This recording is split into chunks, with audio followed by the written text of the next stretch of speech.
बंगाल में 20 साल बाद टाटा की वापसी संभव, सीएम शुभेंदु खुद मामले को देख रहे, ममता के आंदोलन से बंद हुआ था प्लांट।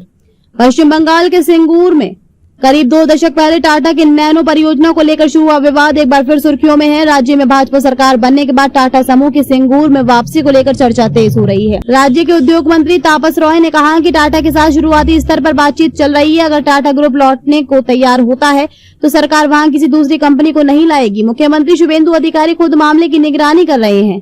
हालांकि जिन किसानों ने 2006 में नैनो के लिए अपनी जमीन दी थी, उनके लिए यह अधूरा सपना है। टाटा के सिंगूर छोड़ने के बाद हजारों परिवार आर्थिक और मानसिक संकट से गुजरते रहे। करीब 3600 ऐसे परिवारों को आज भी सरकार हर महीने 2000 रुपए और 16 किलो चावल देती है, लेकिन कई परिवार अब भी उस सदमे से उबर नहीं पाए हैं। 75 साल की अंगूर दास बताती हैं कि उनके पति ने 6 बीघा जमीन परियोजना के लिए दी थी। टाटा के जाने के बाद वे गहरे सदमे में चले गए और वर्ष 2019 में उनका निधन हो गया।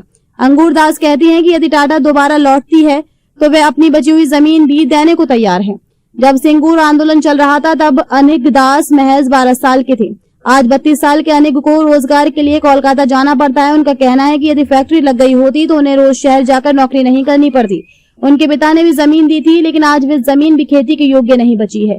खासेर बेड़ी गांव के स्वरूप दास ने भी 2 बीघा जमीन परियोजना के लिए दी थी। वे बताते हैं कि मुआवजा मिलने के बाद वे दुबई चले गए थे, जबकि उनके दोनों भाइयों का चयन टाटा ने मैकेनिकल इंजीनियरिंग प्रशिक्षण के लिए किया था।